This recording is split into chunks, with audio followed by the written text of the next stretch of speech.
It's 6. Oops. Okay. Good evening, everyone, and welcome to our COVID vaccine informational seminar. And we are live streaming this both on our new Life Church TV and also on Facebook. But if you're watching us at home, obviously you already know that. At the end of our presentation, we're going to do question and answer, and some folks have already sent in some questions through email, and I have them here, like 10 of them, and I'll be asking Gabriel those questions. Actually, some of them he's covering, but he'll just reiterate it. And also, if you have a question for us at any time, please text it here to 505-681-7060, okay, and I'll get that. Now, we're not going to address them until the very end, but I'll have them here on my phone, and then I will put them on there, and I'll look at them, and then Gabriel will answer them. Well, let me introduce Gabriel. This is Gabriel Garcia, and he's my son, and he's a pharmacist. He's a doctor of pharmacy degree, and he works at one of the local hospitals, and vaccines is one of your favorite subjects, right? That is correct. I love that. vaccines. That is correct. Okay, by the way, Gabriel, you can take your mask off while you're talking if you like, but you're the medical professional, not me, so I shouldn't be telling you what to do there. Okay, son, I'm going to turn it over to you then. All right, we are taking COVID-safe practices here. Everyone's really spread out, and there's hardly anyone here in the audience. But to get started, I understand that all of you have questions about the COVID vaccine, and I think that's great. I think that's wonderful, and I'm encouraged that you all want to learn more about this vaccine before you go ahead and just get it. Some of you may just be very trusting, and that's fine too. Some of you are hesitant and want more information, and I just think that's wonderful. For a variety of reasons. One of them being, this is a new technological platform that hasn't been put into millions and millions of people as conventional vaccines have. This is also a new disease, and we're constantly learning new things about coronavirus every day. There's also a lot of what would we call misinformation out there on the interwebs about coronavirus and the COVID vaccine. And some of it does look like it's legit and it comes from reputable sources where they in fact do not. So that can cause a lot of confusion. Furthermore, there's a lot of mixed signals and instructions coming from both the state and federal levels about how to properly protect yourself from COVID and about how COVID spreads and about the vaccine. So that further adds to everyone's confusion. So it's no wonder you guys are all confused. I totally understand. And if I didn't have the kind of close up to COVID and the educational background that I have, I don't know what I would think, honestly. And add to that, the media, I don't think has been particularly helpful either. There was a study that came out during the summer that showed the majority of headlines in many, many news articles, whether it be CNN, MSNBC, New York Times, Fox News, they all had a connotation of fear associated with it. That's just, fear is not the best way to motivate people, and eventually you're just going to become numb to that, and you're going to think, okay, what should I really be afraid of, and what risks am I willing to take? So let's go ahead and get started with all of that. Before I start, just want to tell you all that the information presented here is purely educational. I am a pharmacist, but this is not meant to be medical advice, so don't use it. Also, I am not the views that I'm expressing here are of my own. They do not necessarily reflect that of my employer. All right. So in order to understand how these new vaccine platforms work, as most of them are what we call mRNA, or a vector-based vaccines, I'm going to give you a little bit of a high school biology lesson here, and I think it's going to help clear things up. Not only that, but because this is a new technological platform, if we don't understand how they work, sometimes we just have this fear of the unknown. And so if I can try and help you understand how these work, hopefully that may alleviate some of your fears. So, what I have presented here is what is called the central dogma of biology. Essentially, you have DNA, goes to RNA, goes to proteins.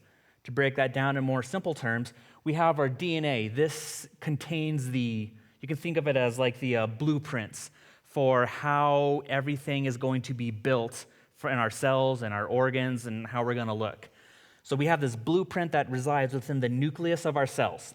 Now, the DNA likes to stay in the nucleus. It doesn't ever go out into what we call the cytoplasm, kind of the rest of the cell. So what it does is it actually sends a message out. You can think of it like an email. And so it sends that message out in the form of ribonucleic acid, or RNA, oftentimes called mRNA for messenger RNA. This message is then sent from the nucleus of the cell out into the cytoplasm. It meets up with some of the machinery in the cell called ribosomes, and it carries the message for a particular protein. And then this cell machinery called ribosomes actually builds up the protein based upon the message that was sent from the DNA. So remember, we have our DNA, those are our blueprints. We have this email or message that is sent out, and then these building blocks, the most essential, one of the building blocks of all the cell machinery, enzymes, and structures are then built from that. Of course, there are exceptions in biology, as there normally are. Sometimes you can go from RNA to DNA, but those are in specific what we call retroviruses, and our cells do not do that. Our cells always go from DNA to RNA over to proteins. And so with the coronavirus, it's a respiratory virus. It doesn't like to work very hard. It wants to be as lazy as possible. And so what it's actually done is that you have 26 proteins that are together. They fuse to your cells. They have a kind of like a lock and key mechanism. Once they get into your cell, they dump all of their genetic material, which is in the form of RNA. And then your own cells actually build all the proteins up and assemble it and then send a new virus particle out. So it's, these things are pretty smart. They're very efficient in being able to spread. That's kind of all I wanted to say. The only thing I will point out is that you see these red globules on the top. Those are actually the spike protein. And that's very important because that has been identified as the most likely vaccine target that's going to be able to generate an immune response from our own bodies. So remember, this spike protein sits out on the outside of the cell, very easy for our immune system to see. And as we will find out, the scientists were right. The spike protein is a great target for our immune system to mount a response to. So vaccines, widely used. I think one of the greatest advances in medicine has saved millions and millions of lives. Conventionally, we have different types of active ingredients in the vaccine. You might have what's called a live attenuated. This is essentially a live virus. However, it has been weakened. It's replication deficient. It's not going to be what we call virulent, or it's not going to make you sick or very sick. It can't replicate on its own anymore. But because these are live viruses and they simulate what's found out in the wild, they do mount a very strong immune response, and they are highly effective. Right below that, we do have inactivated viruses. So this is going to be like your seasonal flu vaccine every year. They grow up the virus in these eggs, these chicken eggs or whatever, and then they kill off the virus, by pouring, I think, formaldehyde into them. And then you have the chunks, the pieces of the virus are there, and then that's what you're given, and your body mounts an immune response based off all these pieces of the virus that are in there. Sometimes we don't even need the entire virus. Sometimes just a part of the pathogen, whether it's a part of the virus or part of a bacteria, can be used. And so sometimes you can just use some proteins or even sugars that are unique. Pneumonia would be an example of that. And then sometimes we don't even use part of the bacteria or virus, but we just use one of the toxins that's made from it. So if you've ever had the DTaP or the Tdap vaccine, makes your arm very sore. That actually uses just a toxin that's produced, and that's enough to protect your body from tetanus. All right. Now, with these conventional vaccines, It takes a lot of work to make them, because remember, we're growing up these viruses, whether it be in eggs, mammalian cells, and it just takes a lot of work. And then there's some more work that goes into it to try and purify these viruses and grow them up. And then you have to have these specialized facilities in order to do all this work. And that costs a lot of money. And then once you do some extra work on top of that, you finally get a purified product. So whenever we're trying to use these live attenuated or even just a part of our pathogen, just realize it takes a lot of work, more work, extra work, some money, and then you get your final product at the end there. So what's kind of cool is that as of December 2020, we do have some new kids on the block with regards to vaccine platforms. It's pointed toward toxoid, and that is a lie. It's actually the mRNA, so I do apologize for that. And I will be talking about these because these are new, and just because it's new, doesn't always mean that it's safe. In this case, it is, but people have a lot of questions about it, and I think that's great. And then also coming soon, and when I say soon, like I'm talking about probably in February next month, we have these DNA and recombinant vector vaccines coming out, which are also really exciting to see. And what's the whole point of vaccines anyways, right? We want to stimulate an immune response. What that means is we're showing your body, hey, here's this foreign invader, here's a weakened form, or here's a part of it, and we want you to be able to recognize it so that when you see the actual virus or bacteria, you're able to remember that and you're able to mount this huge, overwhelming response in order to neutralize or deactivate or take out this pathogen. And one of there's many ways in which our immune system works. For simplicity here, I'm only going to talk about antibodies that are generated. Antibodies are these large Y-shaped molecules that are very specific in what they can bind to. And in this case, we see the antibodies that are binding to the spike protein on this virus here. And essentially what happens when they do that is that it neutralizes the virus, it decommissions it, it signals for other parts of your immune system to come and take out the virus and break it apart and clean it up. So antibodies are very important in this response. All right. To understand the safety behind how these vaccines are developed, we need to look at the science behind their research and development. So the first step we have is what we call the preclinical trials. Essentially, any experiments that are done without human subjects is going to be considered preclinical. These oftentimes involve the use of petri dishes. They're using cell lines, looking at the virus, seeing if this will theoretically work. And then they'll oftentimes go up to animal models. They'll use mice, hamsters, and then they'll use monkeys later on. And actually, kind of fun fact, there's a world shortage of monkeys right now because there's so many people researching the vaccine that they're having to come up with new ways to kind of recycle their monkeys rather than just cutting them up and looking to see how the vaccine's working right now. So after we get through our preclinical phase, we are going to actually start our clinical phase, and it's most appropriately named because scientists are lame. Phase 1, it's the first phase. This is where we first test our vaccine in human subjects. So we're most interested in the dosing. We want to give a dose that's not going to, make you feel so miserable, but we want to give you a high enough dose that you have a good response to it. So oftentimes you'll have multiple doses that they give to different people, and then they do a bunch of blood draws and find out, hey, this elicited a really good response, or hey, this response was not strong enough, or hey, this response was just as strong as the other one, but the patient felt really sick for a couple of days. So it's all about trying to find what dose works. Safety is a big thing. The main safety goal here is, did the patient die, is what's mostly looked at in these phase 1 trials. And these are done in less than 50 people, maybe 100, but they're typically very small. They don't involve a lot of people. Next, we have the phase 2. Now, this serves as mostly a proof of concept for the pharmaceutical company to their investors.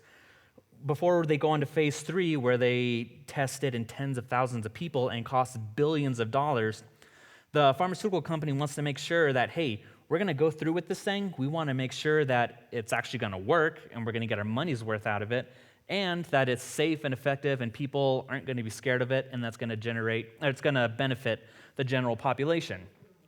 So Yep, proof of concept. Again, the pharmaceutical companies are trying to entice their investors to say, hey, we got this great product. It's going to make us billions of dollars. We're going to save people in the process. It's going to work. Invest in our product. And this is typically done in 100 to 1,000 people. We do have the use of a placebo here because, again, they're kind of showing a proof of concept that, hey, this is actually going to work. And then we come to the most important part of the trial. Now, this is where all your safety is established, your proof or lack of efficacy is defined, and it's tested in tens of thousands of people. And it's done in tens and thousands of people because we want to be statistically confident that the results we are seeing are not due to chance, but they're actually due because the vaccine is working and doing what we want it to do. And so you can't take any shortcuts with the phase 3. If you take any shortcuts, you are jeopardizing safety, most importantly, and then you're jeopardizing whether or not your vaccine actually works. Is it due to chance or does it actually work?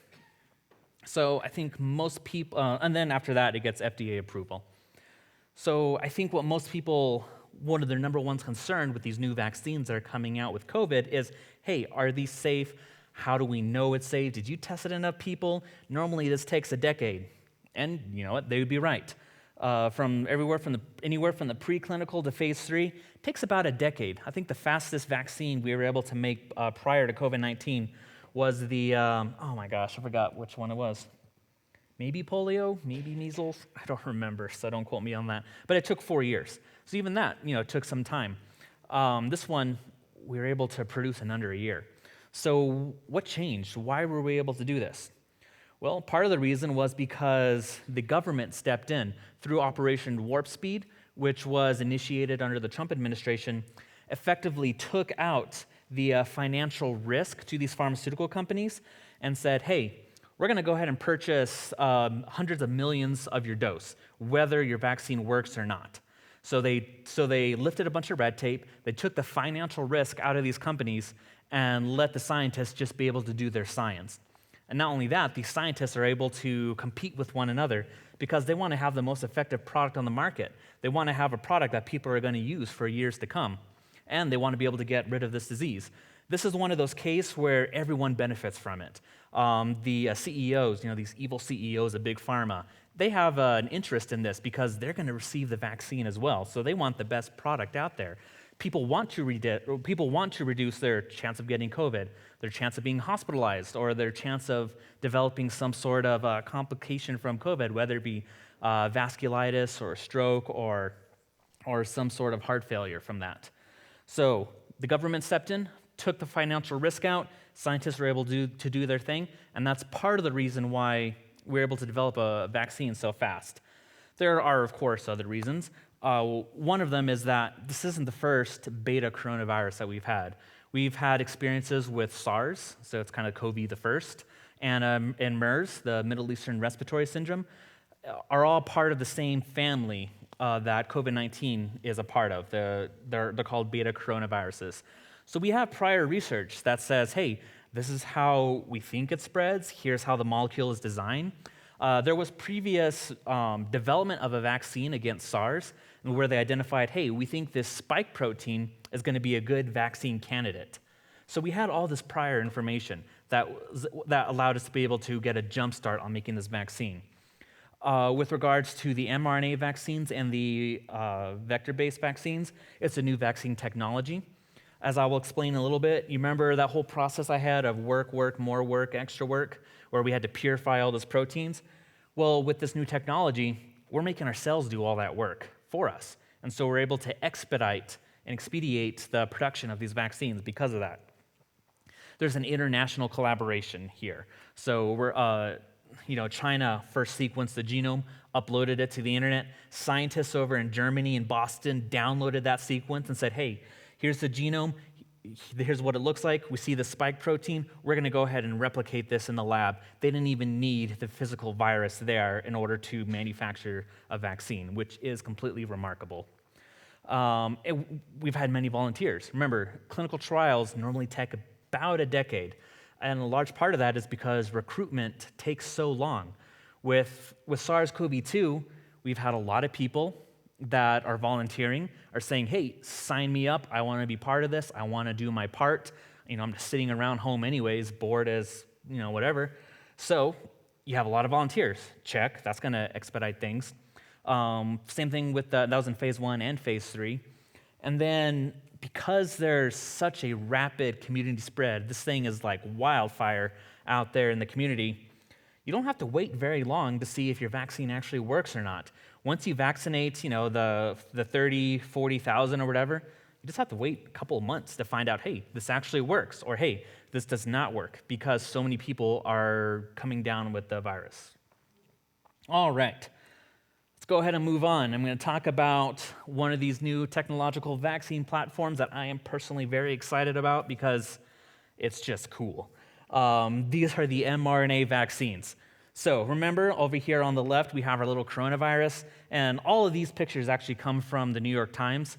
If you go over there, look at their COVID vaccine developments, there's a lot of good, very easy to understand and to digest information out there. Highly recommend you go over there and look at it. So we do have the coronavirus. Remember, it has its genetic information in the form of RNA in there, and then you have these spike proteins on the top. That's actually what the virus uses to lock into your cells and enter them. So what scientists said is, hey, let's go ahead and take this little piece of genetic information in the form of messenger RNA. Remember, that's the message or the email that is sent out from the nucleus of the cell in order to build a protein. So let's go ahead and take this little piece of genetic information. We're going to wrap it in a oil or fat bubble. Why fat? Well, or why oil bubble? Well, because our cell membranes are actually made out of something very similar. It's just fat. And so likes like, and so when they come together, they're able to fuse together. If you've ever played with bubbles, either in the bathtub or with a child, you notice sometimes the bubble comes together. Well, actually, soap is actually kind of similar to the membrane of our cells. It's like versus like, they just kind of fuse together. So that's exactly how these mRNA vaccines are working in that fat bubble. So we take this little piece of mRNA that codes for the spike protein, and then we let our cells do the rest. So it really speeds up production because we're not having to spend all this money and all this work to manufacture a protein ourselves. Rather, we're just kind of doing what the virus does, and what the virus has done all along is we're making it produce the little spike protein that's going to trigger our immune response. So we have the mRNA comes in, fuses to our own cells go to work and manufacture this protein in mass, and then it spits it out, and then our immune system finds it, says, hey, this is not us, we don't like this isn't self, we're going to go ahead and fight this thing. And that's exactly what your immune system does. And one of the end results is it produces antibodies, so that when you encounter the spike protein again, your immune system's going to say, hey, I remember this. We're going to go ahead and attack this thing and decommission it. Currently, there are 2 mRNA-based vaccines that are out there on the market right now. We have the Pfizer and Moderna. These have become household names at this point. One of the coolest things about these is these are crazy effective. I think most people were hoping, hey, if we can get 50% effective, that's the threshold we're aiming for, we're going to be pretty happy with that. Excuse me. And after these trials, they found, wow, these things are crazy effective. Like, we're talking 95% effective. The Moderna is 94.1. Essentially, they are the same. That could be changed by whether or not one extra person got sick or not. For all intents and purposes, in terms of their ability to prevent COVID, it's like 95, which is phenomenal. Both of them have what's called an emergency use authorization. Remember, the last step after the clinical trials is you have that FDA approval. Emergency use authorization is a little bit different. It's saying, hey, we've established that this thing is safe and that it most likely works, and because of extenuating circumstances, we're going to go ahead and open it up to the public. Excuse me. So it's a little bit different from an actual approval, but the most important thing is that these things are safe, and I'll show that in a second. Both of these do take 2 doses, so that's really important. If you just get 1 dose, there's some evidence that maybe you have about 90% effectiveness against COVID, but they've also found that that your antibody titers are actually lower than that if you had obtained the infection naturally. After the second dose, though, man, your antibody titer is through the roof compared to natural infection. So it looks like you are super protected against it. So what are some of the advantages of this new technology? Well, one, mRNA is itself what we call immunogenic, meaning that it stimulates the immune system. Sometimes we have to put extra chemicals in vaccines, such as aluminum, to irritate the cells and help recruit your immune system to come and attack this thing. mRNA is naturally immunogenic. Your immune system doesn't like it, and so that's gonna stimulate the response there. These are synthetically and rapidly produced. All of the other vaccines require some sort of cell line. It could be the Chinese hamster ovarian cell lines. It could be a chicken egg. They could be fetal cell lines. And all that takes time because you're literally waiting for the cells to grow and produce whatever it is you're trying to make. And then you have to purify that. And that goes back into that work, more work, extra work mentality and process. So this is synthetically, rapidly produced. They are highly, stupidly effective, which is great. And not only that, but it mimics a natural viral infection. Remember, the virus itself, it's going to come, find your cell, dump all its genetic information into you, which is gross. With these vaccines, we're just dumping in one little gene that's going to produce that spike protein. So it kind of closely resembles a natural infection. Some disadvantages, it has to be stored at cold temperatures. Why is that? Well, because the mRNA molecule is not very stable. Contrast that to DNA, which is ridiculously stable. You might ask, well, what do you mean by ridiculously stable? Well, there was some remains found of a Neanderthal specimen dated to be about 77,000 years old. Its genome was intact enough for scientists to be able to sequence it and be able to see, oh, here's all the genetic information from this Neanderthal who lived 77,000 years ago. That's how stable DNA is. Contrast that to mRNA, maybe about 5 minutes. And not only that, but they're what we call enzymes. It's these little protein machines that degrade things, and there's these ones that are specific for RNA. They're called RNAs. And they're everywhere, and they degrade the RNA. So RNA just isn't that robust. So we have to keep it at these cold temperatures in order to preserve it. And maybe a downside is there are significant flu-like symptoms, meaning you get the chills, you get a headache, you get muscle aches all over, and you just don't feel very pleasant. So that actually leads right into my next slide, is what can I expect after receiving this vaccine? And, well, many different things. I have here results from the clinical trials, what you will most likely experience. So fatigue is the number one. After the first dose, 34% of people reported fatigue. Now that means that, 66% of people didn't have fatigue, but maybe they had headache, muscle weakness, chills, and the most uncommon side effect was actually fever. Now, in both trials, after the second dose, you tend to feel worse than you did with the first dose. And that's only because when you give the first dose, your immune system encounters the spike protein and says, oh, never seen this before, let's go ahead and start mounting a response. After the second dose, your immune system says, hey, I just saw this 3 or 4 weeks ago, this is fresh in my mind, let's go ahead and bring in the cavalry and attack this thing. So your immune system essentially goes into overdrive and mounting a response, which is good. You want those things. It means the vaccine is working. But it can be uncomfortable.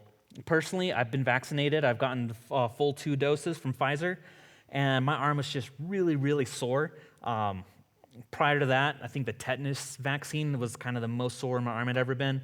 This trumped that, and I couldn't sleep on my side for a full 2 nights with both doses, so I ended up being fine. My wife, however, poor thing, she had the sore arm the first time, and then the second time, she was, kind of decommissioned. She just had to stay in bed. She had low-grade fever, chills, muscle aches, and just did not feel very good.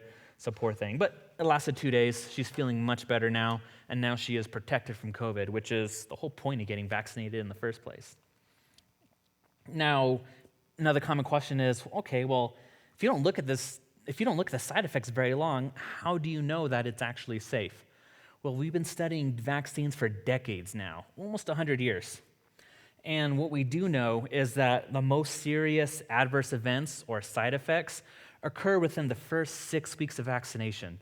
That's why we test tens of thousands of people, so that if there is any major safety signal, we're going to see it within those first 6 weeks. And that with Pfizer and Moderna, they actually extended that out to 8 weeks to look for any major safety signals. Now, one of the most important things to remember is that this vaccine protects you against SARS-CoV-2. It does not protect you against life in general. You can go out there and you can get another disease. You can get in a car accident, which was one of the adverse events reported in the Pfizer trial. I don't know if this guy was just feeling a little dizzy, if he was texting, if it was just the bonehead behind him that rear-ended him. I don't know what the situation was, but he was in a car accident and they reported that as an adverse event. Does that mean the vaccine caused the car accident? Well, no, they're correlated. They both happened on the same day, within presumably an hour or two of each other, but they're not, but they didn't cause each other. The vaccine didn't cause a car accident. It just happens to be correlated. Another concern people have is, in Bell's, there's more Bell's palsy. If you never had Bell's palsy before, we think it's a viral infection in the nerves in your face and can cause paralysis, on one side. So in the Pfizer trial, 4 people had Bell's palsy, 0 people had it in the placebo. So scientists, immediately thought, okay, is there something to that? Because we don't completely understand Bell's palsy or how it works. When the Moderna trial came out and they released their data, they found that 3 people in the vaccine arm had Bell's palsy, and then 1 person in the placebo arm had it as well. And then even still, these are pretty low numbers when you consider that this was in the Pfizer, they tested it in, I think, 44,000 people. In the Moderna, I think it was like 31,000 people that they tested, that these trials involved. So still pretty low numbers. And not only that, these numbers are still they're less than what we would expect to be out there in the general population. Because remember, the vaccine protects against SARS-CoV-2, not life in general. Bad things can still happen to you. Some people died throughout the duration of the trial, not because of the vaccine, but just because, other things happened to them. So what about its efficacy? How do we know it worked?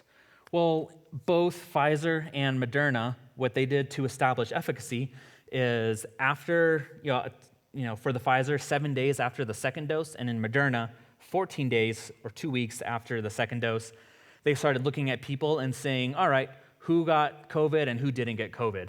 And here are some of the results that they got. Pretty impressive data.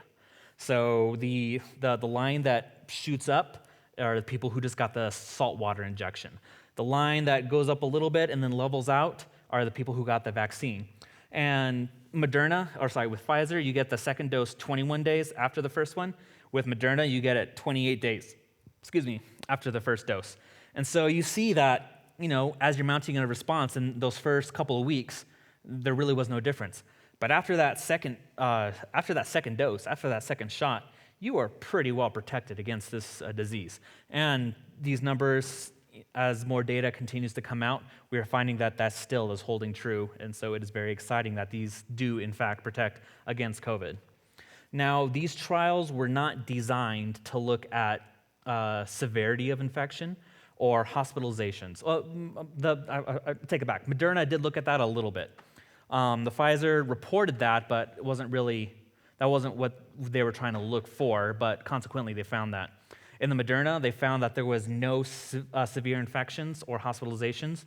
In the Pfizer trial, there was only 1 hospitalization, and even then, that's a little bit iffy. I guess the guy was admitted because his oxygen saturation was less than 93, but apparently he felt fine, and he just wanted to go home, and apparently he recovered and is okay. So these trials weren't looking at being able to prevent severity or hospitalizations, but there's still some data out there to show that, these actually may be protective against that. All right, so those are the mRNA vaccines. The next vaccine platform I want to talk about are these Adenovirus-based vaccines. It's hard to say. The Adenovirus is a virus that's typically found out in the environment, most commonly causes the common cold. So they're very endemic to the human population. We see them all the time. What's different about these is that they are genetically modified so that they cannot reproduce anymore. And not only that, normally the virus wants to reproduce and it has all of its genetic information inside of it that it will then dump into your cells. Remember, again, that's kind of gross. But these are replication deficient, and rather than having their own DNA, it's replaced with whatever DNA we want to put in there. So in this case, remember that spike protein is a great candidate for vaccines. In this case, it's a DNA that codes for the spike protein. So what happens is you have this replication deficient virus that's carrying the spike protein DNA. It's able to enter our cells, because that's what it would normally do, and then actually goes into the nucleus of our cell, delivers its DNA. That DNA then goes through the central dogma of biology again. This is why I had the biology lesson at the beginning, because it's pivotal in order to understand how these vaccines work. So you get the DNA dumped in the nucleus of the cell. Your own cell then goes to work in making everything. It then goes through the process of transcription to go from DNA over to RNA, which is that message or that email that is sent out. That email or that message then goes into the cytoplasm of the cell, and then your cell goes to work making whatever the message contains. In this case, it's going to be the spike protein. And then it's the same thing as the RNA. Your body makes the spike protein, spits it out. Your immune system says, hey, this isn't self, this isn't us, we're going to go ahead and attack it. And then they mount a response against it. Currently, and this is some information that's hot off the press, there are 3 adenovirus-based vaccines out there right now. I think most people are interested in the Johnson & Johnson vaccine because they just came out with a press release on, was it Thursday or Friday, talking about their vaccine. Didn't give a whole lot of information, and I don't quite understand why they said what they did, because I think it can be confusing to the public if you don't understand how this trial is designed and what it was actually looking at. But with regards to the Johnson & Johnson, they said, we found that our vaccine was 85% effective in preventing severe disease. So that was something they were actually looking at. Remember with the Moderna and the Pfizer, they weren't looking at severity of disease or hospitalizations. They were just saying, hey, does it protect you or does it not? But this one, that was actually one of their end goals to study, is that, hey, we can say confidently that this prevents severe disease.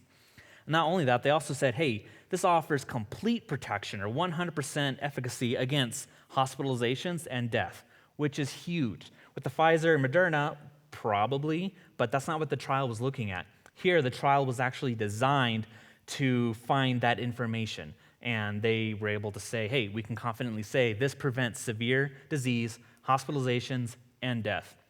And not only that, I think what's really cool is because this was studied in different countries, Pfizer was also studied in multiple countries. I believe Moderna was only studied in the US. Is we have these mutations and these variant strains of COVID emerging, and they're able to say, hey, there's different efficacies depending, where you are in the world, because different countries and different continents have different prevalences of these strains. In South Africa, they have the appropriately named South African strain that has emerged, and it tends to be a lot more contagious, so people were able to obtain it easier. And not only that, but it looks like it may be a little bit more resistant to the vaccine than some of the other strains that are predominant here in the US. When they tested against the UK strain, they said, it still works. But so they found 72% effectiveness in the United States at just preventing COVID in general. And then that number dropped a little bit in Latin America, mostly because in Brazil they have another more infectious resistant strain. And then in South Africa, again, above that 50% threshold, which was kind of what we consider the gold standard, so it does offer some protection. And I think the most important thing is they're just looking at people in the first 28 days of vaccination. So whereas the Pfizer and Moderna trials looked at people, whether or not you got you obtained COVID after your body had mounted a full response. This isn't looking at that. That's looking, day 1 you got vaccinated. Let's start tracking you. Excuse me. Let's start tracking you and see if you obtain the virus or not. So right off the bat, your immune system takes a week or 2 to actually mount a response. You would expect more people to get sick. So I predict that when they come out with more information, those numbers are all going to go up because they're going to be looking at people past 28 days. And you can get a better idea of how effective this virus is. And I think one of the big advantages to this one, excuse me, is that it's only one dose. In healthcare, whenever something is dosed more than once, even if it's a daily pill or it's a twice daily pill, always go with the one dose. Because people are terrible, and this is true of healthcare providers as well. People are terrible about taking your pills more than once a day. So if you got to take a pill 3 times a day, yeah, you say you're taking it 3 times a day, we believe you with a grain of salt. Anyways, the Oxford Astrozeneca was a very promising vaccine. It was developed over in the UK. But it has some surprising data. It's anywhere between 62 and 90% effective at preventing COVID, and that really depends on the dose. What happened is about a quarter of trial participants received half the dose, and the mistake was found a week or 2 later, and they said, oops, well, we need to give them the full dose. So what they did is they scheduled everyone 4 weeks from their first dose to get the second half of the dose so they could be considered, that they got the full dose. And what they found is that those people, the ones who accidentally got half the dose and essentially messed up, they were the ones that had the 90% efficacy against COVID-19. Whereas the people who received the full dose, the one and done deal, they only had a 62% response against not catching COVID-19. So it's kind of interesting. They kind of messed that up. It might end up being a happy mistake for them. Apparently, they're still researching it, and I think they're looking at a 2-dose regimen. Also, this is just kind of fun. The adenovirus that the AstraZeneca company uses is actually a chimpanzee adenovirus. And they just chose a chimpanzee one because they figured, well, our immune system isn't going to attack it because we're not chimpanzees and we don't see chimpanzee cold viruses. Versus the Johnson & Johnson used a human adenovirus, and they found that it still works. And then Sputnik 5, this was actually developed in Russia. Now, if you want to talk about a vaccine that was rushed, this would be it. They did, after a phase 1 trial, they said, oh, hey, this is 90% effective. Now, what they did is they studied 73 people only. Some got the placebo, some got the virus. And then after 20 people got infected, they looked at it and said, oh, hey, of these 20 people who got infected, only one was vaccinated. Therefore, the vaccine is 90% effective. Let's give it to everyone. So no major safety studies, safety signal. 73 people. If there's something serious, you're going to miss it. But I hope it's safe, and I hope people are doing well. I don't wish harm on them. But that is a vaccine that was rushed, and some corners were cut. All right. Last but not least, I think this vaccine will be coming out a little bit later. This one's a little more conventional in that it's not using these vector-based vaccines or mRNA. They're using a more conventional protein. So it's just the spike protein itself. And actually what they do is they grow these up in moth cells. And they come together in such a way that you have this little spike nanoparticle. They inject that into you, and then your body sees the spike protein and then mounts a response against that. Haven't looked too much into this one. I just haven't had the time. But I think it did have some promising results. But again, this is the one where you have to do that more work, because you're having to grow up this protein and then purify it all. Because you can't just give people moth cells. It's probably not going to work. All right. So talking about the production side of things, I want to talk about these cell lines that are used in the research and development and then in the production, because I think this is another area where a lot of people, particularly pro-life people, have a lot of concern because you have these morally compromised cell lines that are being utilized in the science behind these vaccines and sometimes in the production of them as well.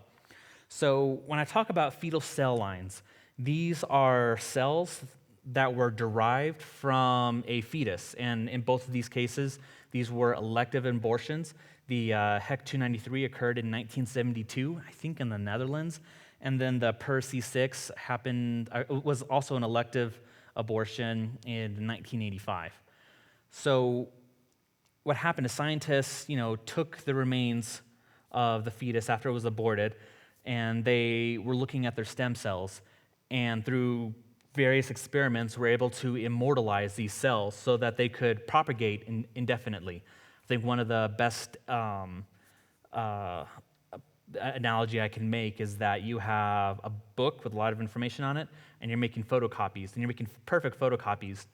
But over time, that book is going to degrade, and so all you have left are the photocopies. So you can make photocopies of the photocopies of the photocopies of the photocopies, and these are perfect photocopies so that, after, I'm going to say, 1 million photocopies later, you have the same photocopy, but you don't have the original source anymore. So that's kind of how these fetal cell lines work. It's not right to call them fetal cells in and of themselves because they're not of the fetus or the baby, the child, that came from that abortion. Those cells are long dead.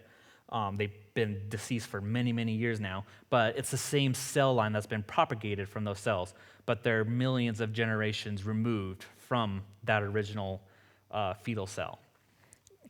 The two most commonly used are the HEC-293 and the PER-C6. HEC stands for human embryonic kidney. So these were kidney stem cells that were taken from the fetus that was electively aborted in 1972 in the Netherlands. And the 293 just means that this was the 293rd experiment that this particular scientist was doing in order to try and immortalize these cells. And on that 293rd, he finally, he was able to achieve what he wanted to do and immortalize these cell lines.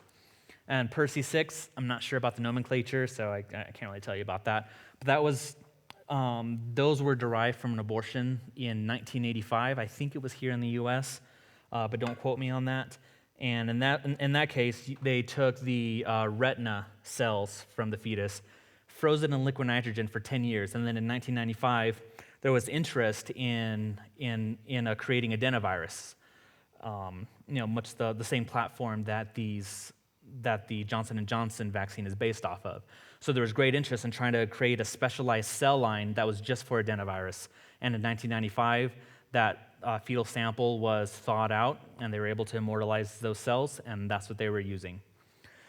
So unfortunately, all these vaccines do not have an ethically sourced, or are not, let's say, they're morally compromised in some way. So with the Pfizer and Moderna, in the production side of things, it's all synthetic. So we're not using cell lines, which speeds up production. But during one of the confirmatory tests, during the research and development stage, they did use this HEC-293 cell line. The Johnson & Johnson used the PER-C6 cell line in their research and development and as part of their production. So they're actually using the cell line in order to grow up all this adenovirus that contains the DNA for the spike protein. And then the Oxford Astrozeneca is having a similar process, but they're using the HEC-293 cells. The Novavax, that's the one that has the little spike protein nanoparticle. It does not use fetal cell lines in the production of their vaccines. They use moth cells. But during one of their confirmatory tests during the research and development, they did use these fetal cell lines to say, hey, look, human cells are actually producing the spike protein. And then Sinopharm is a company, it's a Chinese government-owned pharmaceutical company, and they use Vero monkey cells, but it's coming from the Chinese government, which is not known for their human rights, to say the least, so that's kind of where the moral compromise comes in from there. So what do? We live in a world of evil. We're surrounded by evil. Remember, we are in this world, but not of this world. We are all connected, and unless you're some hermit out in the middle of the woods that's completely self-sufficient, you are cooperating with evil in some way. Remember, when the Pharisees were trying to trick Jesus, they said, they said, hey, should you pay your taxes? Figured, hey, Jesus, we got you. So you say, don't pay your taxes, the Romans are going to get you. If you say, pay your taxes, you're going to really piss off all the Jews because no one likes tax collectors. What does Jesus say? Give to Caesar what belongs to Caesar. Give to God what belongs to God. Now, the Roman Empire was not known for their fount of holiness. In fact, they were very immoral, very evil, and still, Jesus says, give to Caesar what belongs to Caesar. So we have this cooperation with evil, and we need to find out, well, okay, like, is it ever morally permissible to cooperate with evil? And I would say depends. So I have this little graph here for you, where I'm breaking down your cooperation with evil into formal and material. Formal just means that you have the intent and the will of doing an evil act, and that is always going to be evil. You can never formally cooperate with evil. I'm going to use abortion as an example. If you're the abortionist and you intend and will to perform an abortion, that is an evil act. There's no way around that. If you are driving to get an abortion, you have the intent and the will to perform this evil act. That would be considered a formal cooperation with evil. Now, we can have these material cooperations with evil, where we are providing the means for the evil to be done. This would be like, if you have some examples up here, paying your taxes, right? Your taxes go to our government, which are then going to fund Medicaid, which will then pay for and fund abortions. And also, thanks to Biden's executive order, will now go overseas and provide women the opportunity to be able to have abortions that's paid with U.S. taxpayer money. Let's take an example. Let's say you're an IT tech guy that works for an internet provider. You go over and someone wants your service. You provide them with internet. You hook everything up, and that person goes and watches child pornography. That is an evil. But is the IT tech guy responsible for that? I mean, he literally provided the way for the person to go and do this evil. He's connected with that evil. But does he have kind of the moral guilt of that? If you have a cell phone, any kind of electronic, those have many precious metals in them that are mined in developing countries that use child slave labor. Oftentimes, these children are overworked. So if they don't die on the job, they will develop these chronic medical conditions because they work in very hazardous and unsafe environments. You are providing the means, because you are purchasing that phone that has these precious metals, you are providing the demand, so these companies need to up their supply of that so they continue having these mines.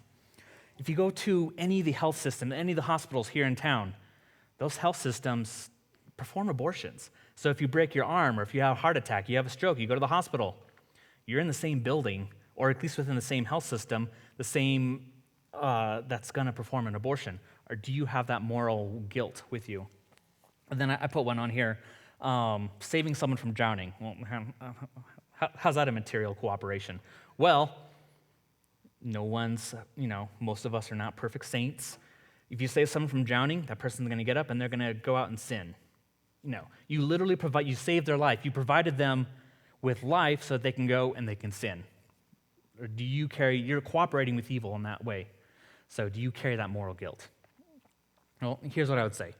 With material cooperation, we have two different categories. You have approximate and you have remote. I'm going to talk about, again, using abortion as an example. And most of this information comes from a podcast that I like to listen to called the Council of Trent. Trent Horn is a Catholic evangelist and apologist, and he's a super smart guy. Has like 3 masters in ethics and philosophy, and just a great public speaker that's able to break things down into bite-sized information. So, even if you aren't Catholic, he has great stuff on being able to defend the existence of God, the existence of the soul, and many other things related to Christianity. Anyway, so he talks about this, and this is where I got a lot of that information. Again, using the abortion example. If we have a material proximate, let's think about you are driving your friend over to get an abortion. You're providing the material means, and you're pretty close to it, so that would be considered an evil, and that's why it's in red there. Remember I said the formal cooperation, where you will and intend the evil act? That's always going to be wrong. If you have a proximate material cooperation with evil, that's also going to be wrong. So if you're driving your friend to the abortion clinic, that is a grave evil. Now, let's say you're a bus driver, and as you're driving your bus, you stop at one of your routes. There's a bus stop that's within walking distance to an abortion clinic. Some people may get on the bus because they don't have a car or they can't drive, and they may get off at the bus stop that you are driving they may get off the bus stop and then walk over to the abortion clinic to have an abortion. Is that bus driver, is he guilty of assisting in the abortion? Well, no, because that would be a remote material cooperation with evil. There's a certain degrees of separation between him and the evil act itself. The bus driver, he doesn't will or intend for any evil act or for the abortion. He probably doesn't even know if someone's getting off at the bus stop to go walk over to have the abortion, so he may be completely oblivious about it, but he's still providing the material means for a woman to get an abortion. So he's connected to it, but because of these various degrees of separation, he doesn't intend it, he doesn't know about it, he's literally just doing his job. He has this material of remote cooperation with evil. Now, if he finds out, maybe he says, you know what, I don't want to be a bus driver anymore because I don't like that people are doing that, I think he'd be justified in that. But if he said, well, I need a job, this is all I can do, I need to provide for my family, because of this remote material cooperation with evil, he would be justified in that as well. It's kind of the same thing as if you go to a hospital after a stroke, you're going to a facility that performs abortions, but there's certain degrees of separation between you and the evil act that's occurring, so that we could consider this a remote material cooperation with evil. So how does this fit into our vaccines here? Well, the Pfizer and Moderna, these mRNA vaccines, they are not produced with a fetal cell line, but during their production, so there's a degree of separation there.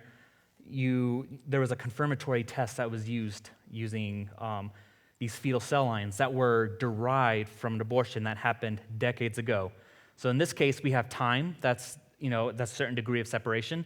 We have the cell lines themselves are millions of generations removed from that initial act, so there's some more degrees of separation there.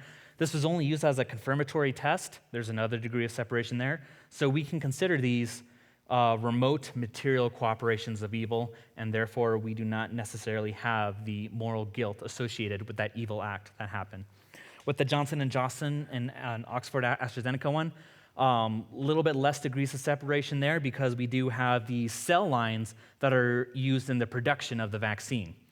So, it's something you need to ask yourself is, okay, well, am I comfortable? Is there enough degrees of separation here? Am I willing or intending this abortion that I could be considered to have a remote cooperation with evil?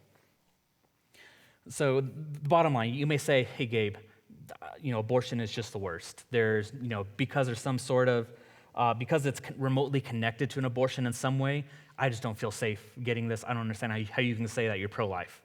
Okay, you know what? I get that. And you are entitled to that opinion, and I'm not going to try and change your mind. If you feel that way, that's okay. I think you are justified in that.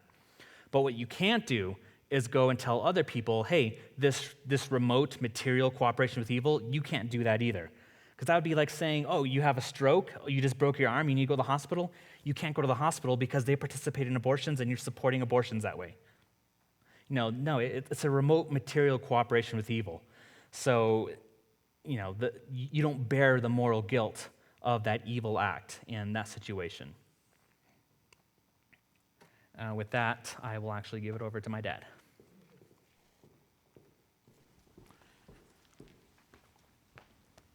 Thank you, Gabriel. That was absolutely wonderful, don't you think? Thank you very much.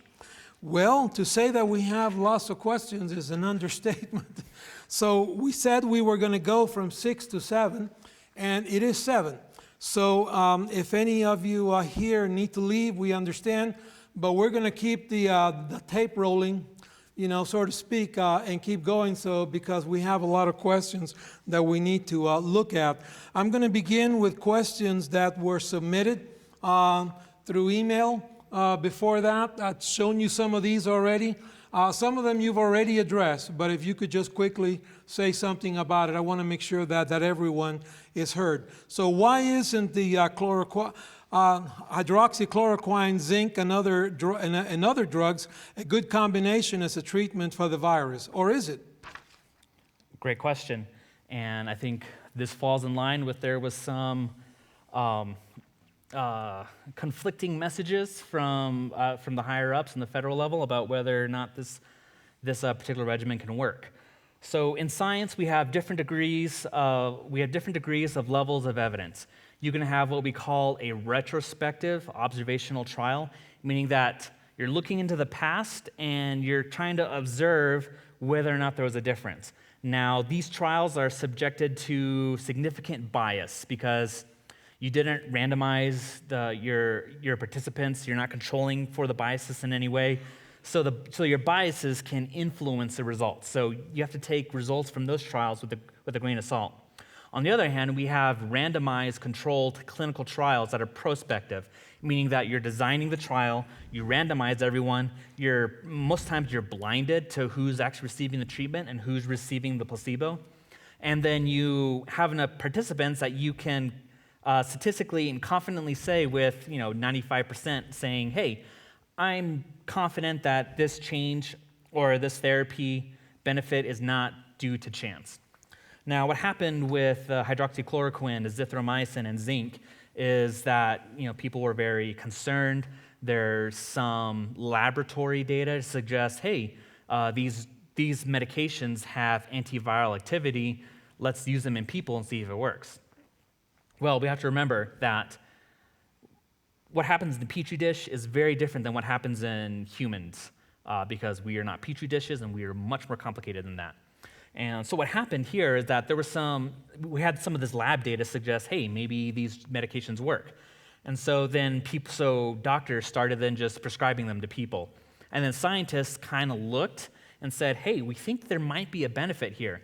But we have to remember, because it's not randomized, there's the chance for a lot of bias to be introduced and influence the results. And in this case, we later found out that doctors, because no medication is without side effects, these medications tended to be given to healthier people who are going to do better anyways. And so that's going to shift your results to say, hey, these work. So once scientists were able to design randomized clinical trials to look at the efficacy of hydroxychloroquine, azithromycin, and zinc, we really found that, there's no benefit to this. It doesn't work any better than people who just got the salt pill. And so once those trials came out, we were able to say, hey, we have better therapies out there. This hydroxychloroquine is not one of them. And there are side effects. It may predispense you to certain heart arrhythmias. So there's no benefit into it. Thank you. I've heard the two current vaccines. I think it's talking about the two that are out right now. Is what they're talking about. The Pfizer and the Moderna is what they're talking about. I've heard them called experimental, where they push through on a fast track to get approval by our FDA. So that goes back to the slide that I was showing earlier about how vaccines are developed. I remember with Operation Warp Speed, they removed a lot of the red tape and they took out the financial risk of these pharmaceutical companies. So they weren't trying to entice their investors, say, hey, we got some preliminary data here, we think it's gonna work, and so we can go ahead and go on to the phase 3. So the government took out the financial risk, removed some of the red tape for that, so they were able to expedite phase 1 and 2, which really are the lead up to phase 3. And the phase 3 is the one that you cannot cheat, you cannot rush, you cannot cut corners. Because if you do that, you may jeopardize your results in finding out whether or not something is actually safe. Now, it's entirely possible there's a side effect that we're not aware of that may pop up in the general population. Actually, we found out that with these vaccines, the rate of anaphylaxis is a condition where your immune system immediately goes into overdrive within 15 to 30 minutes of seeing this foreign invader. And normally with vaccines, we see that in about 1 in a million. With the Moderna and Pfizer, we actually are seeing that in about 11 in a million. So still incredibly rare. But because it's so rare, it was missed in the clinical trials. And we didn't find it until we started giving it into people. Now, fortunately, these vaccines are delivered in a healthcare setting, and a healthcare setting is the safest place to have an anaphylactic reaction because immediately we can give you an EpiPen and some steroids and Benadryl to calm your immune system down. And so far, everyone who has developed an anaphylactic reaction, and again, these are rare. It's only 11 in a million. No one has died or suffered any long-term detriments. Okay. I've heard that these vaccines are not safe for women who wish to become pregnant. There may be an issue with placenta attachment. True or false? False. This is actually, the more I looked into this question, it was actually kind of fun. And this is something I'd heard a couple months ago when I had discussions with some of my colleagues at work about it, because it is kind of cool. The concern is that the spike protein resembles this protein that's called, oh my gosh, what's it called? My mind's blanking right now. Syncytin-1. It's called syncytin-1. Syncytin-1 is a protein that's used during placental development. So the concern was that the spike protein resembled syncytin, and so when you develop antibodies that bind and neutralize and decommission the SARS-CoV-2 virus, because these two proteins resemble, your antibodies are going to neutralize and decommission this protein that is essential in placental development. So absolutely, that is a theoretical concern. We have, I forget how many tens of thousands of different proteins in our body. So what are the chances that one of these tens of thousands of proteins resemble this one spike protein? Maybe it's common, maybe it's not. But for some people, they do develop autoimmune disorders after a vaccine because the vaccine, or your body mounted an immune response against the vaccine, and then consequently, because of similarities in the proteins, mounts an immune response against your own cells as well. So that is something that happens and is documented, we know about. Now, however, with this particular example, the syncytin-1 and the spike protein, there was someone who was he's not a scientist, he was a former employee of Pfizer about 10 years ago. He was helping promote this claim. And so scientists looked at it, and proteins are built out of what we call amino acids. And you can actually take the sequence of amino acids for any given protein, and you can lay them on top of each other and see how common they are. And there's different computer programs out there to tell you, oh, here's how alike these two proteins are, or here's how different they are. And you can actually kind of look through the evolutionary development of these as well. But anyways, the reason why the maybe picked syncytin-1 is because syncytin is actually a retrovirus. So it's one of those viruses that goes against the central dogma of biology. It can go from RNA back into DNA. And what happened about 25 million years ago in human development is that you had this retroactive virus that was incorporated itself into our genome. And it ended up being beneficial and helped with placental development, and so that's why that specific mutation was selected for, which I just thought was kind of cool. But anyways, the syncytin-1 and the spike protein have very different amino acid sequences. They are not at all related, so it's highly unlikely that that would happen. And furthermore, if it was to happen, we would have seen it with all. Well, we would have seen it with all the natural infections of COVID. Remember, there's like 25, 30 million people who've been infected with COVID by now. We have a year's worth of data, and it doesn't affect fertility. So if it was going to happen with the vaccine, we would have seen it with the natural virus. And then theoretically, when we align these sequences together, they are two very different proteins. Even though they're both originate from a virus, they're both very different, and so it's very unlikely, and we don't see it with natural infection. Okay. I think you addressed this pretty thoroughly, but he says the question here is, how does the Johnson & Johnson vaccine measure up to the first two? So that data is still coming out. Like I said, we need when the news says, oh, it's only 73% effective, that's awful. We have the 95% effective vaccines. We need to remember that, one, we just got that information from a press release. Johnson & Johnson hasn't released all that information yet. So it's still kind of early to say. And two, Johnson & Johnson is looking at the efficacy starting on day 1 through day 28. I mean, Pfizer didn't even start looking at the data until day 28 when you had mounted a sufficient immune response to these vaccines. So more to come. I bet in the next month, the Johnson & Johnson vaccine will have the emergency use authorization by the FDA, and we'll get more data out there and be able to compare the efficacies. Okay, thank you. Do you think we would get to herd immunity without the vaccine like the Spanish flu was ultimately gone? So that's actually a really good question. We can achieve herd immunity through natural infection. It is very costly. The Spanish flu is estimated to have killed 50 million people and about 700,000 people here in the U.S. alone back, about 100 years ago. So yes, you can achieve a herd immunity throughout natural infection, but it's very costly. A lot of lives are cost in it. So that's why vaccines are much more efficient. They save lives and achieve herd immunity without that. And already we probably have, there's some estimates that maybe a third of all people have had COVID-19 already through symptomatic and asymptomatic infections. So we're starting to get close, but we paid a heavy price for that. 430,000 Americans perished. So that's a pretty heavy price to pay. Not only that, but what happens with the influenza, with all viruses, is that they're constantly mutating. And so as they mutate, they tend to get more, they're more contagious and less pathogenic, meaning they're not going to make you as sick. Because remember, a virus, its sole goal is to just survive. And if it's killing off its host, well, then the virus doesn't get to survive. So it's gonna select and mutate in such a way that it becomes less virulent, less pathogenic, makes you less sick, so that it can kind of live in harmony with you.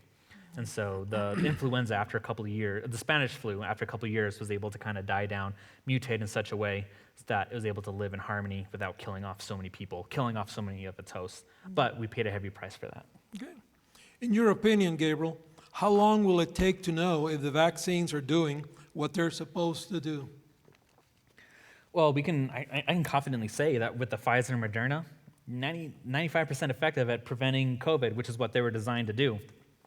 Now, whether or not they prevent hospitalizations or severe infections, it's likely, but we still don't have that data yet. So I would say we know pretty well that they're doing what they're supposed to do. Now, how long that immunity is going to last is another question that we're still researching. And in fact, the clinical trials that started a year ago they're supposed to go on for 2 years. And so we'll have more data in another year or two about how long immunity is actually going to last. And we're still figuring that out with natural infection as well. Okay. Will we need to vaccinate annually like with the flu shot? I don't know. That's a good question. With the South African strain, it's much more contagious, and it looks like it may be a little more resistant to the vaccine, only because the sequence in there, your antibodies aren't going to recognize it as well, which is what the virus wants. And so the more we vaccinate people, we're putting pressure on this virus to mutate to try and escape the vaccine. So it will mutate. But I know Moderna's already working on a booster shot to see how well it is against the South African strain, which is great. But as far as long term, is this going to be an annual thing? I don't know. Okay.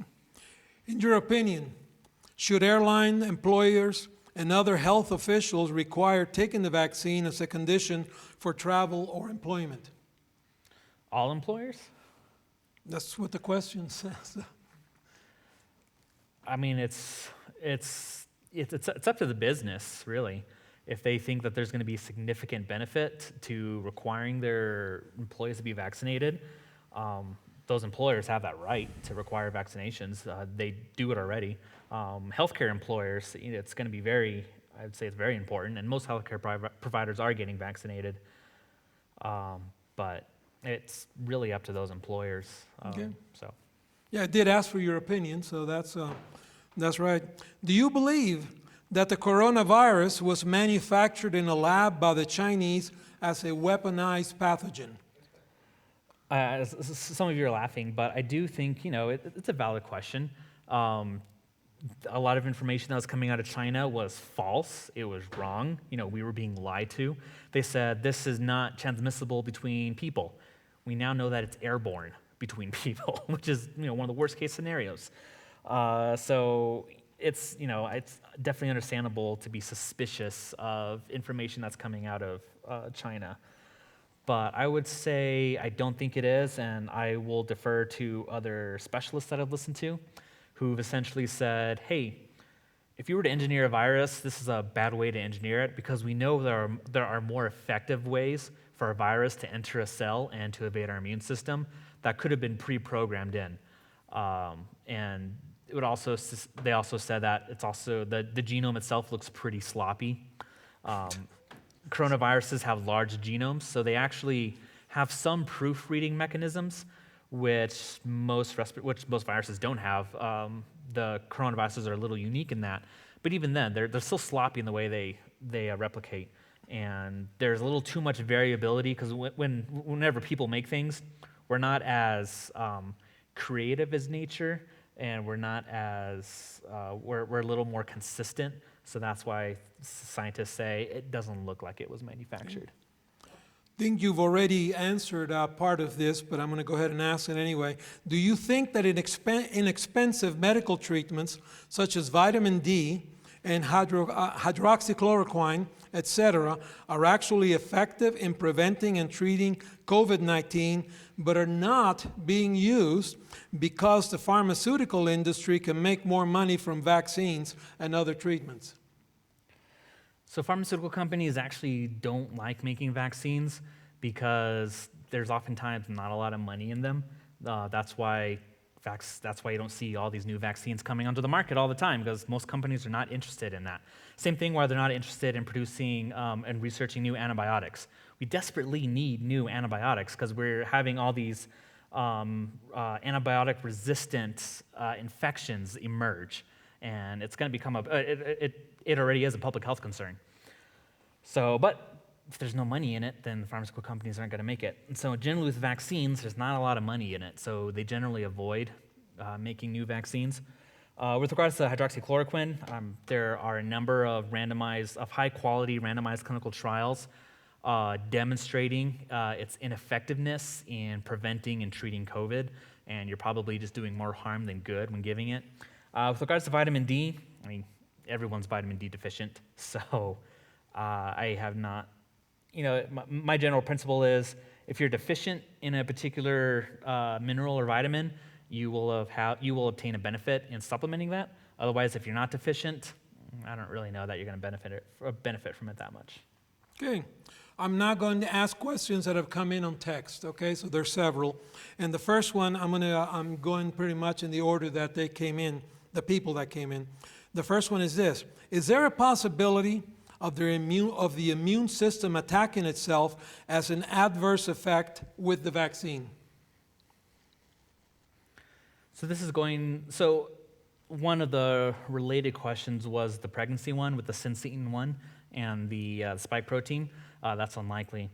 I think one of the concerns people are most worried about is a condition called autobody-dependent enhancement, which is something that happens. There are two diseases I can think off the top of my head that that express this phenomenon. One of them is dengue, which if you've ever had dengue fever, when you travel, it's one of the diseases you want to try and avoid. Dengue works in such a way that your body, sometimes when it's mounting an immune response, it's a little bit sloppy and doesn't neutralize the pathogen that well.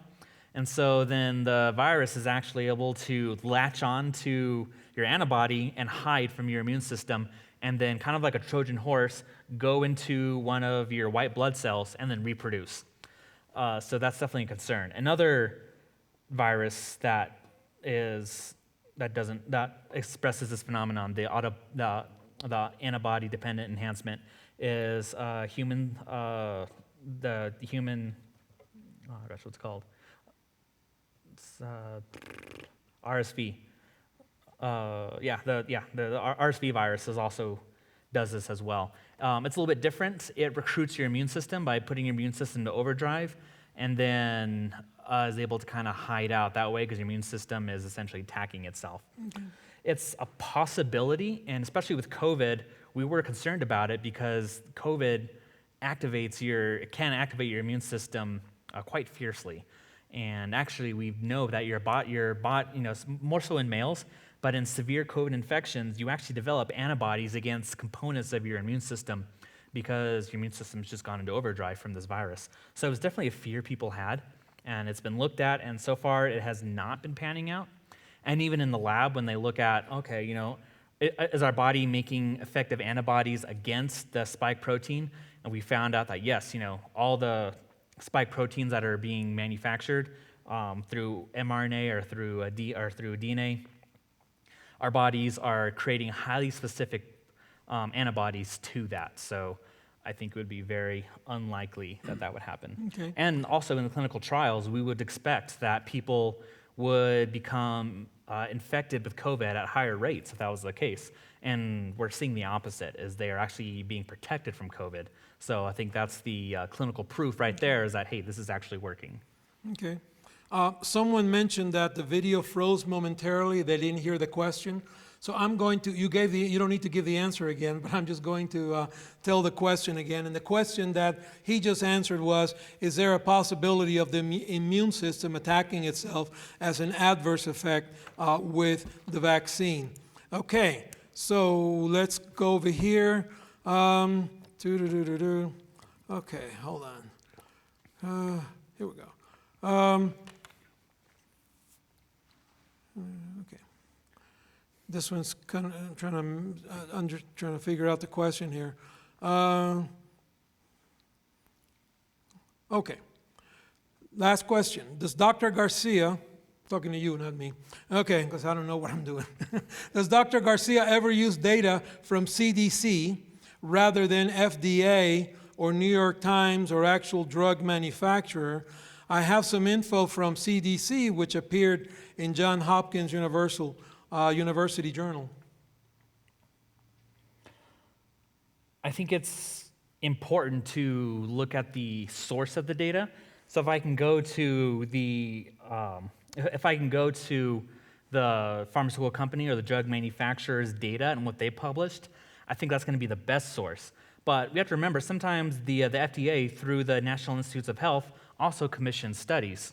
So, and the CDC works with the NIH as well. So, and sometimes that's the original source. So I think it's important to take from a variety of sources, trying to look at the primary literature first. But also, some things, I'm still learning. Some things are a little over my head. And the New York Times will have an article, and they break it down. I can kind of read it and understand a little bit better. And then they always link to the original source, so then I can click on that link and go and then have an easier time trying to figure out what the primary literature is saying. Okay, thank you. This same person wants to congratulate you on being able to take a complicated subject and make it simple. Okay, so I appreciate that. But they're also saying that this person knows registered nurses that have had such a severe reaction to the Mrna shot that they have chosen not to get the second one. So what would be your advice? More of an advice question than a question itself. So. Well, remember, you can pre-medicate, and they found 22% of trial participants pre-medicated with either ibuprofen or Tylenol to try and lessen some of the blow of the side effects. Like I said, it can be uncomfortable. My wife, was in bed for 2 days. I had to miss a day of work. I came home to watch the kids, and then the second day, actually, my mom and dad watched my kids while she was trying to rest up because she just she felt horrible. I would stress the bill is in the mail. Yeah. I would stress it's really important to get the second dose, because remember, the antibody titers that you're generating are less than that of a natural infection, and after your second dose, you have such a strong, robust response against the virus. I think it's going to do you a lot of good.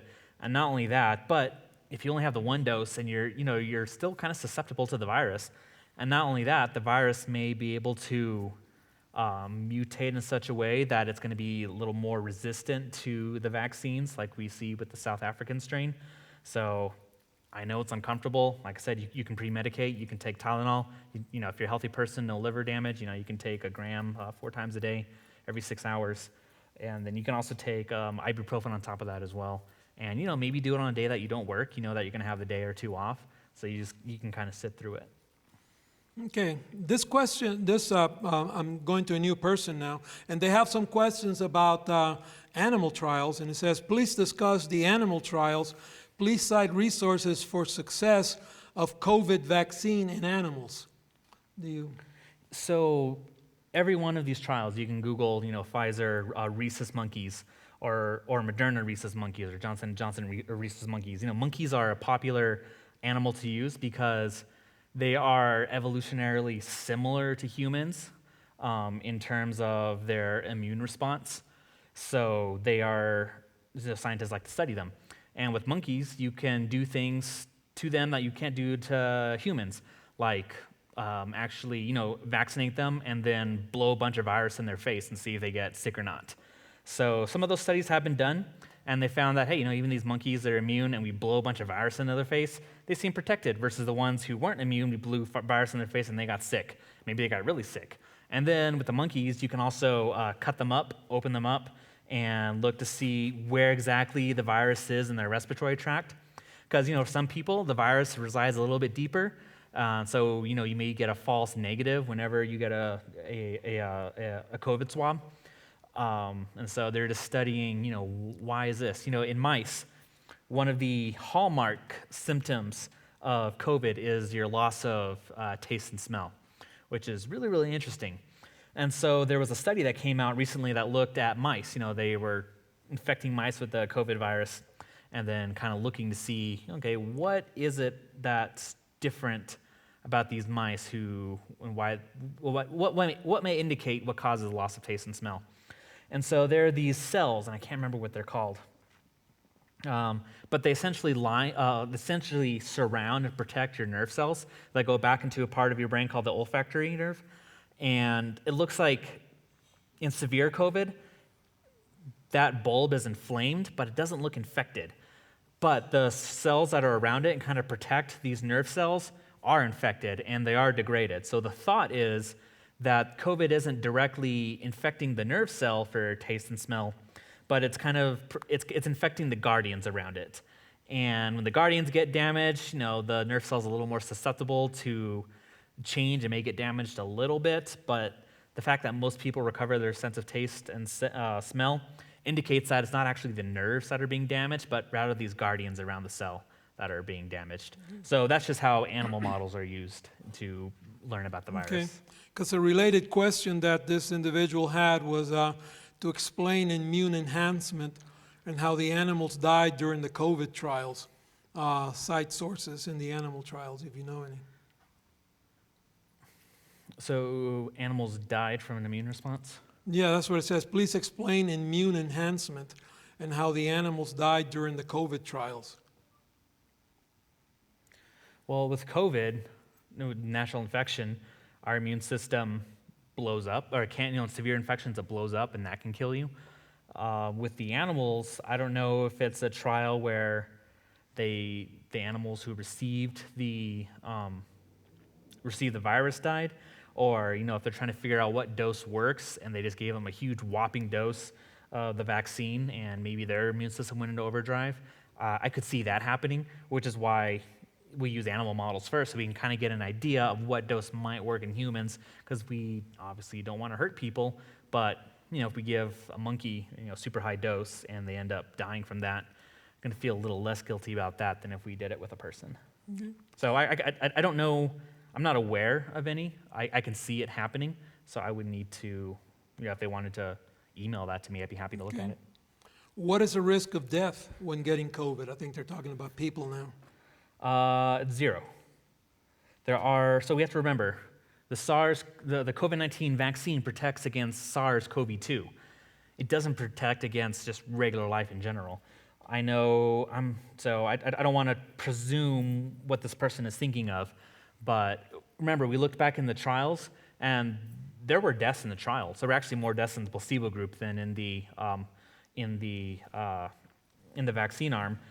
But it's just numerically higher. It's not what we would call a statistically significant. It's just kind of the luck of the draw. But those people died from just other natural causes. Maybe I think one person had a stroke, one person had a heart attack, and I don't remember what the other people died from. Those are just the ones that come to mind. in the news sometimes, and again, I don't want to presume what this person is thinking of, but I know there's in the news sometimes an event gets sensationalized because one, it gets a lot of clicks, and two, there's this close correlation of it.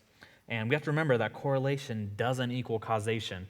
There's this cool study that was done that was showing, the number of tomato plants that was produced, strongly correlated, and I mean to a T, the lines, matched perfectly to the amount of concrete that was poured. Does that mean that the concrete causes the tomatoes or the tomatoes are causing the concrete to be poured? No. And we have to remember, even in the trial itself, there's that one guy who got into a car accident, strongly correlated with the vaccine. But was it caused? No. We have to remember, life happens. And so in the news, there's been a report. I know there was an obstetrician and a gynecologist who received the vaccine and then died 16 days later. What happened was he received the vaccine, and then three days later, he started bleeding a lot, and he was diagnosed with a condition called Idiopathic Thrombocytopenia, which essentially means that for unknown reasons, the blood cells that are responsible for clotting are, very low, and they may even be gone. And was that due to the vaccine? Just with the timing, 3 days is a really, really short time for your body to for this condition to set on. It usually takes a couple of weeks. So it's entirely possible he had this before and it was developing, and whether or not he got the vaccine, he was going to get this condition to begin with. So it is being investigated. But it's highly unlikely. And again, I forget how many millions of people we have vaccinated now, maybe 12 million? That's 1 out of 12 million, which means your chance of dying is pretty low, even if it was the cause. And we have to remember, the daily total of deaths due to coronavirus itself is something like 2,500 to 3,000 daily right now. So significantly higher than that 1 out of 12. I think another concern people had is they were looking at these nursing home residents that are being vaccinated in some Scandinavian country. I don't remember if it was Sweden or Finland. But they were saying, oh, look, we have 43 residents that got the vaccine and then died. And so people were attributing it to the virus, and they would say, hey, well, why are we giving residents this vaccine if it's killing them? A couple things to remember. One, correlation does not mean causation. We are giving this vaccine to a very elderly and frail population. Some of these people were terminally ill. They were expected to, die soon, regardless of whether or not they got the vaccine. So, kind of the best way they were able to study this and saying, all right, we gave the vaccine to people. Was the amount of death among the vaccine group greater than those who were not vaccinated? And they found that no, it's pretty much stayed the same. So it's highly unlikely that it was due to the vaccine. Furthermore, I think Sweden said like 400 people a week of that same population were dying from COVID versus just that 43 total that maybe remotely died from the vaccine. So highly unlikely. They do, overlap, and whenever things overlap, you have to remember there's a lot of what we call confounding variables that can kind of mask what the true underlying cause is. Okay.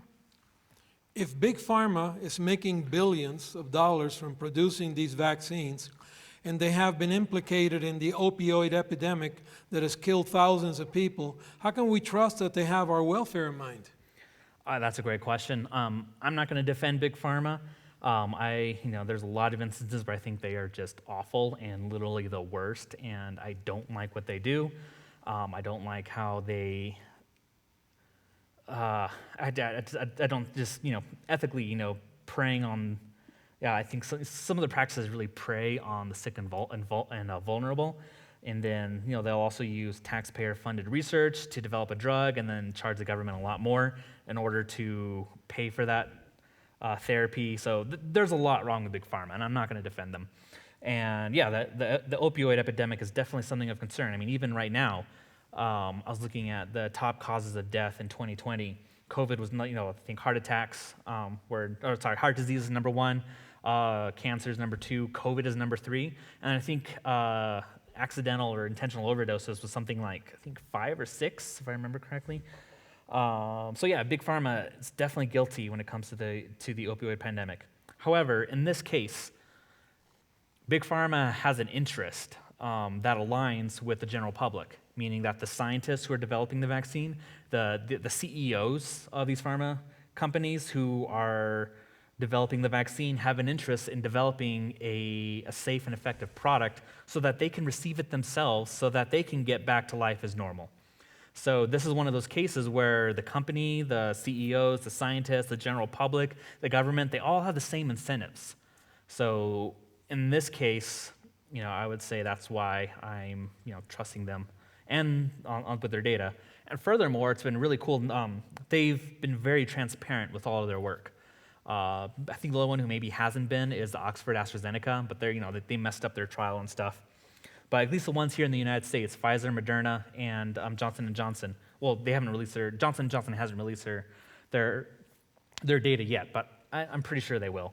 Pfizer and Moderna have released everything to the public that you can view. It's the same thing that the FDA Advisory Commission is looking at to make these decisions on whether or not these vaccines can be used in the general population. So they're being very transparent, which is not generally something that they release, so it's been pretty cool.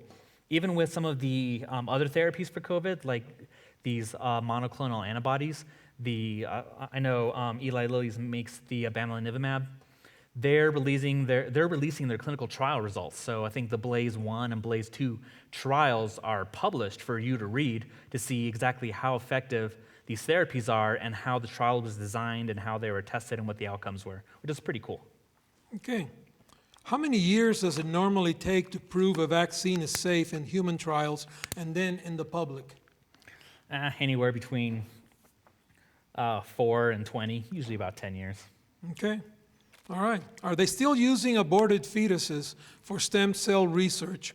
And related to that question, but if we do know that aborted fetuses have been used for vaccine production, are we not responsible for not discouraging this type of research altogether? So fetal cells are not being used in vaccines. Their cell line is. So I think there's an important distinction. If we needed to kill a baby in order to use their cells to make a vaccine, that's very serious and very grave, and we should avoid that. However, if a child was killed decades ago, even before I was born, and then a cell line has since then been immortalized, it's not the same thing. It's just a copy of the copy of the copy of the copy going back, a million generations from the cell line as they propagate. So we have to think about, is this a remote material cooperation with evil, or is this something that's proximate? Am I providing the means for the company to go out and kill babies in order to produce this vaccine? And in the case of these vaccines, they're not killing extra babies to produce these vaccines. That evil happened decades ago, and we're just using a cell line that's derived from that evil act. So we have to think about the amount of degrees of separation. And what else do I want to say about that? Yeah, so you have to ask yourself, am I comfortable with this remote, so this evil that happened a long time in the past that is then separated by, generations of cell line, that is, by distance. One of the abortions happened in the Netherlands. We live here in the United States. And so you kind of have to ask yourself, what remote participation of evil do I feel comfortable with? So it's the same thing as if you were to go into the hospital because you have a stroke. Any hospital here, you go in, that health facility performs abortion. So whatever money they're making off of you is going, part of that money, in the big old pool is going to support an abortionist. So you have to, but that's also a remote material cooperation with evil. So you have to ask yourself the same thing. I go into the hospital for a stroke, heart attack, which I highly encourage. I'm having the same remote cooperation with evil, and am I comfortable with that? Okay. You've already addressed that hydroxychloroquine is not found to be effective Okay, but the question is, since you say it's not effective, why are countries like Cuba, Greece, Morocco, Ukraine, Indonesia, who use hydroxychloroquine, have the lowest COVID death rates? So remember, correlation doesn't equal causation. Also, it's important to keep in mind the United States is the third most populated country on Earth, and because we are the richest, we have the most resources. Just on a numbers game, we are doing the most tests out there, so we probably have one of the most clearest indications of how much COVID there actually is. And some of these developing nations, especially in India, they have 1 billion people. A lot of people are getting sick, and you even see their economies are taking a hit as consequently because of that. But they're not testing at the same rate that we are. So sometimes you can look at it and say, oh, well, they don't have this effect, and they're using this particular drug. Therefore, it must be under control. Well, there's so many other variables that may be affecting their numbers. Maybe they're not testing as much. Maybe they have a less virulent and less infectious strain. Maybe they just don't have the healthcare capacity to care for people, so their hospitals look less full, even though the people are just dying out there on the streets. So there's so many things to keep in mind, rather than just pinpointing this one factor, the drug use. And again, we don't even know how prevalent that's going to be. Or if it's a country like China, you look at their rates and then it just plummets. Did it really plummet, or are they just not reporting it? They're just not reporting it. So. Again, there's a lot of different factors to consider, and to just cherry pick this one thing and say, oh, this is the cause, that's not scientifically sound, because there's a lot of confounding factors that you need to take into account and evaluate to see, okay, is this influencing the end result as well? Okay. One last question from this person. What is the percentage of death rate in the population without the vaccine, and how does that compare to the flu rates? What's the first part of the question again? Okay. What is the percentage of death? What is the death rate? Okay. In the population without the vaccine. So if we didn't have the vaccine, what is that death rate due to COVID? And how does that compare to the flu rate, flu death rate? So because the vaccines are relatively new, we have some good data to suggest what the actual mortality or death rate of this virus is. Now, there's two different numbers to keep in mind. There's the case fatality rate, and then there's the general population fatality or mortality rate. And the two are different, because if you look at just the number of cases, that number is going to be significantly higher, because you're only looking at confirmed cases and the deaths from those confirmed cases. So that's a little bit easier to calculate, but it's going to be deceivingly high. When you look at the general population, well, that's a lot harder to estimate, and there's a lot more research that needs to go into that. But, as of right now, we think that the mortality rate is anywhere between 0.3 to 0.5, meaning that yes, 99 point, what would that be? Anywhere from 99.3 to 0.7 recovery. But, 0.3% of the population dying, when you have a population of 330 million, that's almost like 10 million people. That's huge. So we compare that to the flu, which is estimated to be about 0.1. So COVID, is anywhere from 3 times to 5 times deadlier than the flu. A lot of comparisons are made, understandably so, between influenza and COVID because, well, they're both respiratory viruses. But we have to remember, these are very distinct viruses in the way that they spread and the symptoms sometimes the symptoms can be similar, but in the terms of hospitalization rates between the two viruses, I've worked in the hospital for, I'm a relatively new pharmacist, but, I've worked in the hospital for, at least 3 or 4 years. And of course, respiratory season, we have a lot of influenza and RSV rates that are coming in, but our hospital and our healthcare system has never been overwhelmed in a way that we have been with COVID. It's been unbelievable. And not only that, but the deaths that I've seen from COVID are so much higher than I've ever witnessed with influenza. I'm not used to seeing, during one of the surges there, I was not used to seeing people die daily from this thing. And, I work at a small hospital. It was really something. You have a family come in, and they're wailing, they're sad, and then people just keep dying. No matter what we throw at them, they just keep dying. It's some of these other hospitals. They're bringing in, here in town in Albuquerque, they're bringing in these large refrigerated semi trucks to store the bodies because they've run out of room in the morgue. Some hospitals, we ran out of body bags. That doesn't normally happen. That doesn't happen with influenza. So this virus is significantly, at least 3 to 5 times deadlier. And yes, 0.3 to 0.5 is a small percentage. But again, even a small percentage of a large population is going to be a lot of people. And so that's something that we have to keep in mind with that. And not only that, our healthcare system has this really stupid business model where we kind of operate on the brink of our resources, meaning that we're always operating kind of near capacity because we're trying to utilize our sources in order to make the most money. It's a really stupid business model. So that if you have an event that comes in that tips us over, it's a very fragile system, and it really breaks apart, and it puts an incredible strain on the healthcare system. Okay. I have no other questions. Anybody here have any questions that they want to ask Gabriel? Seth, I believe you had an announcement you wanted to make. I'm sorry, what? If anybody had any questions about the vaccines being distributed within the county. Yeah, does anybody have any questions about the vaccine being distributed within the county? Seth can answer that question. Anybody? Yes, sir.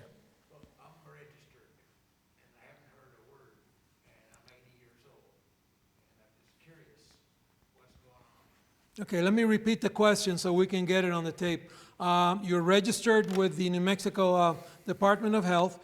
You're 80 years old, and you're still waiting, and you haven't heard back. Gabriel, do you have any information on that? I share your frustration. I want my parents to be vaccinated. They are in that higher risk category. I'm not privy to that information. I don't know what the distribution line is looking like. Everyone's blaming someone else. The states are blaming the feds are blaming the manufacturers are blaming the feds. I don't know what's going on. I'm not privy to that information.